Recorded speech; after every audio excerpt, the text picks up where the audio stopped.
Mbak ini aku buka ya. Iya, boleh. Cara bukanya gimana? Ditarik ya. Nah, soalnya deh. Jelas sekali. Boleh buka-buka semua buka. Besok responsi bisa aja pakai ini apa? Responsi itu kan dia sebenarnya butuh preparat yang ada 2. Nah, ini kan cuma dia punya 1, kayaknya sih enggak ya. Cuma mungkin pakai preparat jantung yang lain bisa sih, yang kecil. Ini jantung apa Mbak internal? Iya. Ini kan eksternal udah kan? Iya. Oke, jadi kita mulai lagi ya langsung. Yay. Selamat pagi semuanya.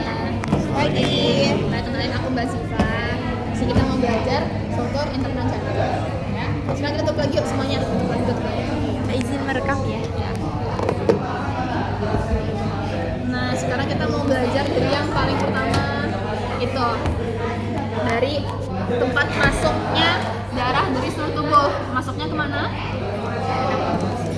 Ya, melalui vena cava superior ke atrium dextra.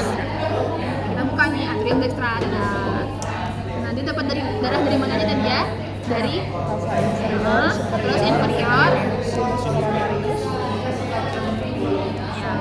vena cava minimi. Nah, kalian tahu nggak bedanya sinus coronarius sama vena cava minimi? Bedanya apa? Terus dia tuh darahnya dari mana sih? Gitu. Kan kalau sinus Tahunya formulanya. apa? Kalkulanya. Ya, kalau vena cava superior, inferior itu kan dari atas ke atas, bawah gitu lah ya. Dari runkus atas ke bawah gitu. Tapi bedanya sinus coronarius sama vena cava minimi ini sebenarnya dua-duanya sama-sama dari jantung gitu. Nah, tapi kalau sinus coronarius dia itu dari sini, dari pembuluh darah besar yang ada di luar jantung ini. Ini kan yang biru-biru ini kan vena nih. Itu bakal ngumpul di struktur yang namanya sinus coronarius di sini. Nah, ini nih sinus coronarius. Sinus kan artinya ruangan yang lebih besar. Nah, dia tuh bakal ngumpul di ruangan ini, baru nanti dia masuk lagi ke jantung lewat atrium dextra. Nah, nama lubangnya berarti ostium sinus coronarius. Nah, sedangkan kalau vena cava minimi dia tuh nama lubangnya apa coba? Foramina. Ya, itu lah pokoknya ya. Nah, karena dia namanya foramina, berarti dia kan lubangnya banyak tuh, bukan cuma 1. Nah, dia itu karena membawa darah dari pembuluh darah yang ada di dalam jaringan jantungnya sendiri, yang langsung masuk ke jantungnya, dan itu tersebar gitu di bagian atrium ini gitu, nggak terpusat kayak si sinus. Makanya namanya foramina kayak gitu. Nah, itu sih bedanya. Oke, terus sekarang kita lihat struktur yang halus namanya apa? Ya, sinus venerum cavarum. Sedangkan yang kasarnya nanti itu tersusun dari apa namanya? Ya, nah jadi juga bakal memanjang ke atas, melebar lah menjadi struktur yang namanya auricula ya. Kalau sini namanya yang dextra. Nah terus ada tuh pembatasnya, pembatas antara bagian halus sama kasar. Namanya apa kalau di dalam? Kalau di luar sulcus terminalis ya. Kenapa beda namanya? Karena beda ini kan kalau sulcus kan artinya dia masuk ya. Kalau yang satu menonjol. Jadi karena di luar dia lebih masuk, di dalam dia bakal lebih menonjol kayak gitu. Makanya di dalam krista, di luarnya sulcus. Oke, udah selesai ya. Terus sekarang belum ada ini kayak cekungannya ini. Namanya apa nih cekungan? Fossa oval ya. Limbus itu bagian sampingnya, tepi-tepiannya gitu. Dah jadi dulunya membuka ya. Dulunya dia tuh sebuah foramen juga, foramen oval. Itu mencampurkan darah dari atrium dextra ke sinistra. Nah, dia tuh terbuka pada saat apa? Masih fetus, masih bayi yang janin. Nah, kalau udah keluar, udah lahir nih, nanti dia bakal nutup. Yang menyebabkan dia nutup itu apa? Perbedaan tekanan dari atrium sinistra ke dextra. Dan perbedaan tekanan terjadi pada saat dia udah lahir. Karena dia baru bekerja tuh si atrium sinistranya, dia baru kemasukan darah dari pulmo. Karena dulu kan pulmonya belum bekerja tuh waktu masih di perut. Pas keluar dia udah bekerja, dia bawa masuk darah sehingga si sinistra ini bakal lebih tinggi juga tekanannya. Nah di situ katup ini sebenarnya satu arah gitu, dia tuh cuma membuka ke arah sinistra. Maka nanti valvulanya itu ditemukannya itu di atrium sinistra. Makanya pas dia udah tinggi tekanannya dia bakal nutup gini, nggak bisa lewat ke sana ke dextra. Nah jadinya dia lama-lama jelas si fossa. Tapi kalau dia nggak bisa ditutup, namanya sih paten foramen oval gitu. Jadi dia balik gitu karena fungsi katup searah ini gagal. Harusnya searah dia malah dua arah gitu. Jadi mau tekanannya lebih tinggi dari manapun tetap bisa buka kan. Nah itu yang bikin dia kegagalan menutup. Berarti darah bisa dari kanan kiri kanan gitu. Iya, di situ dia bakal nyampur gitu. Karena dia bakal nyampur sehingga bayinya bakal terjadi apa?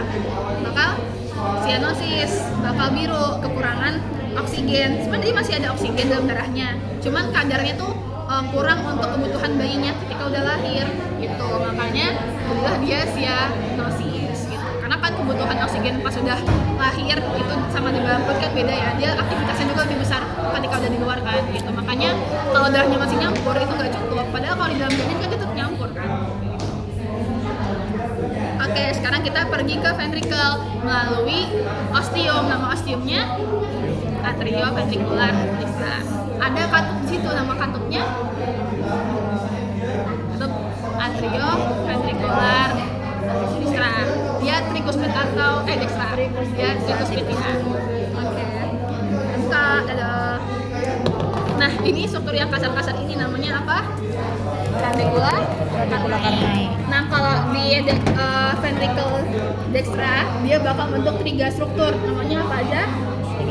Papillaris, terus trabecular, septomarginal, atau moderator vein, sama Rigi ke dalam. Ya, ini rigi-rigi biasanya ini yang trabecular carinae biasa. Nanti ada juga nanti yang papillaris sama yang moderator vein atau trabecular septomarginal gitu. Nah, beda fungsinya tuh apa sih sebenarnya?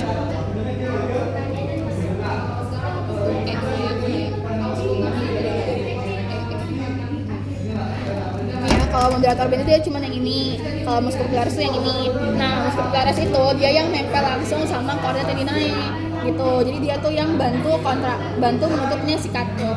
Sedangkan kalau septomarginal dia tuh nyambungnya dari dinding interventrikular ke musculus pectinae ini. Dia juga kayak bikin bandul terpisah sendiri gitu. Nah, fungsinya buat ngalirin konduksi, membawa kelistrikan dari jantung ini langsung lewat moderator vein langsung ke musculus pectinae. Sebenarnya fungsinya itu biar konduksi listrik yang didapat itu lebih maksimal ke si musculus papillaris, maksudnya musculus papillaris gitu. Biar dia lebih seirama, biar nggak terjadi yang namanya regurgitasi gitu. Nah, kenapa sih beda? Kenapa di yang ventricle sinistra nggak ada? Sebenarnya bukan nggak ada, tapi emang secara kestrukturan dan secara konduksi listrik mereka tuh berbeda. Jadi yang butuh penghantar tambahan itu yang di ventricle dextra. Intinya kayak gitu. Makanya ada sih moderator vein ini. Udah deh, gitu. Terus udah sih itu aja. Nah, sekarang kita dari ventricle sinistra darahnya tuh bakal kemana?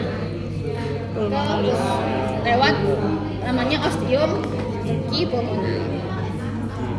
Nah, dari pulmo balik lagi nih dia ke atrium yang sinistra. Nah, dia tuh bakal dimuari oleh 4 vena ya. Dia tuh membawa darah apa? Bersih. Terus kenapa namanya vena, tahu nggak? Dia kembali ke jantung. Ya, karena semua yang kembali ke jantung namanya itu vena. Yang kalau di jantung namanya arteri gitu. Jadi jangan ditukar. Nggak peduli dia darah bersih, kotor, itu tuh aja selama dia balik ke jantung namanya vena. Nah, terus vena yang balik ke jantung ini dia datang dari 4 vena. Apa aja? 2 vena pulmonalis dextra, 1 vena pulmonalis sinistra superior, sama 1 vena pulmonalis sinistra yang inferior. Nah, udah deh, terus sebenarnya sama aja sih kurang lebih. Bedanya tadi kan kalau yang halus namanya sinus venarum cavarum, terus nanti dia ada musculus pectinae yang menjadi auricula sinistra, terus nanti dia ada juga fossa ovalnya, tapi dia ada katupnya, namanya katup valvula foraminis oval ya, valvula foraminis oval. Terus nanti dia bakal ke ventricle sinistra melalui lubang namanya ostium atrioventricular sinistra. Katupnya namanya katup mitral atau bicostin. Buka, udah. Nah, apa sih perbedaan yang paling jelas antara ventricle dextra sama sinistra? Tebal. Mio ya, Mio kan di sini juga ada kelihatan ya, tebal banget gitu yang dextra, sinistra. Bahkan di preparat buatannya juga dibuat jelas banget gitu. Karena dia emang butuh tekanan lebih tinggi untuk memompa darah ke seluruh tubuh. Dan dia ada struktur yang ini ujung jantung ini namanya apex ya, itu lebih ke kiri. Makanya nanti batas jantung kiri bawah itu lebih ke kiri gitu. Oke, terus struktur yang kasarnya namanya sama trabecula carnea juga. Tapi dia adanya paling si musculus papillaresnya ini ya. Musculus papillares ini dia nempel ke chorda dentinae buat bantu kontraksi dari si katupnya. Nanti bakal keluar juga melewati yang namanya ostium aorta karena bakal ke aorta ascendens gitu-gitu. Sini ya, aorta. Oke. Udah ya? Udah. Sekarang kita belajar katup jantungnya. Katup jantungnya kan ada 4 ya. Ada 2 katup apa? 2 katup semilunar sama atrioventricular. AV sama semilunar. Semilunar itu yang nanti membawa keluar jantung. Keluar jantung itu ada 2 nih. Ada ostium yang valvula semilunar yang pulmo sama yang aorta. Nah, dia tuh juga agak beda dikit penamaan dari katup-katupnya. Dua-duanya sama-sama punya dextra sama sinistra. Bedanya kalau yang aorta dia punyanya satu lagi yang posterior. Ya, daun posterior. Sedangkan kalau yang pulmon punyanya satu lagi yang daun anterior. Ingatnya gini aja kan, kalau aorta kan depannya A, tapi dia nggak punya yang anterior, punyanya yang posterior, dia tuker gitu, ya kan? Pulmon di posterior, dia punyanya anterior. Nah, sedangkan kalau katup yang AV dia tuh lebih jelas lagi perbedaannya. Nah, ini ya. Nah, tadi ya kalau yang mitral itu dia bicuspid cuma ada 2, kalau yang ini tricuspid ada 3. Kalau yang tadi yang semilunar sama-sama 3, cuman beda penamaan daunnya. Nah, terus sekarang ketika katup AV ini menutup, musculus papillaris ini dia kontraksi atau relaksasi? Relaksasi ya. Relaksasi bukan kontraksi. Nah, menutup. Dia menegangkan berarti di situ.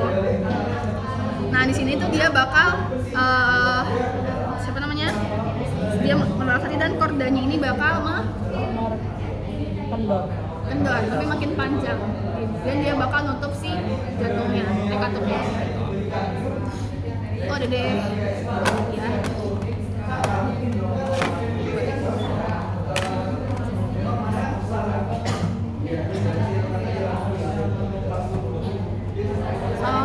Ya.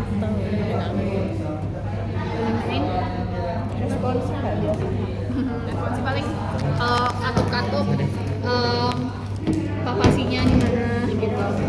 Terus yang SJ. Itu gimana sih Mbak kalau aorta kalau bunyi jantung satu tuh menutupnya? Nah, itu aku juga sampai sekarang masih ketukar. Kalau nggak salah bunyi jantung 1 itu menutupnya itu si yang AV, bunyi jantung 2 itu menutup si semilunar. Oh iya. Berarti letaknya kalau bunyi jantung 1 di mana? Bunyi jantung 1 itu berarti di ya itulah tempatnya si katup AV-nya.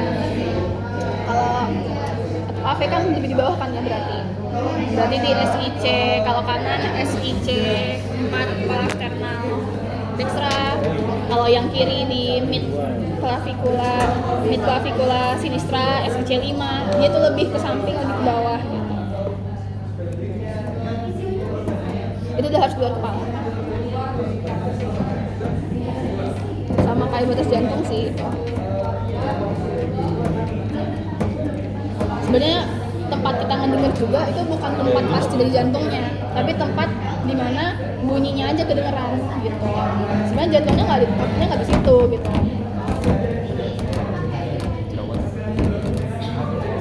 Susah nggak Mbak responsinya? Lebih susah 1.2. Kalau bandingin sama 1 kayaknya lebih susah ini. Kalau semester 2 tuh makin susah. Kalau susah nanti yang 2.3. 1 sampai 10 berapa? 1 maju mungkin. Sebenarnya responsnya juga hoki-hokian gitu, hoki-hokian dokternya bikin soalnya susah atau gampang gitu. Tapi harusnya semester 2 udah banyak yang dapat 90 nggak sih responsinya. Bisa kok dapat nilai tinggi. Tapi kalau nggak mau jadi asep nggak usah tinggi-tinggi apa-apa, penting lulus ya kan, nggak usah stres-stres. Emang asal tuh harus tinggi, Mbak? Iya, nanti di rata-rata dicampur nilai micro teaching, nilai tes tulis sama nilai responsi dulu. Dulu saingannya banyak. Saingannya tergantung berapa dari angkatan kamu yang daftar. Dulu sih biasanya 30-an, 40-an, dikit. Sebenarnya hitungnya dikit ya dibanding lab lain, tapi yang daftar pinter-pinter gitu. Syemil. Tapi saingannya nanti sama teman kelas kalian aja kan, sajinya juga beda kan. Pokoknya harus 5 kelas A, 5 kelas B. Oh, jadi hitung-hitung peluangnya lihat di kelas kalian aja. Gak semuanya kayak gitu sih. Lab klinis kayak parasit, bibi gitu tuh yang nggak ada gitu. Paling lab yang kayak anak sih yang pasti, karena kan ngajarnya ngambil jam kuliah kan, gitu. Terus harus gantian. Tapi kemarin di soal respons itu ada yang aku nggak bisa Nggak kebaca karena tulis tangan. yang bawahnya latin gitu loh mbak. Terus aku tuh Aduh, merenungi 2 soal tuh aku salah semua deh. nggak kebaca. Oh kayak ini apa yang dimaksud gitu tuh aku belum menemukan poinnya. Jadi salah. Biasanya yang bikin tuh dokter, kita tuh nggak boleh lihat. Nggak boleh lihat sampai hari H. Dokter siapa yang bikin kalau besok? Tergantung PJ bloknya. Dokter Doni. Iya, kalau ini kayak dokter Doni deh. Dokter Doni. Kalau nggak dokter Muna, kalau nggak dokter Anang jarang sih kayaknya kalau blok ini. Tergantung siapa yang ngajar di blok itu. Jadi semua bisa, bahkan kita kayaknya 3 dokter ya? Bisa. Berapa dokter? Iya. 3 berarti. Nah, terus bisa juga keluar dari PPT responsi sih. PPT kelas. Ini kan aku dulu mau responsif juga PPT dosen, tapi yang nggak ada di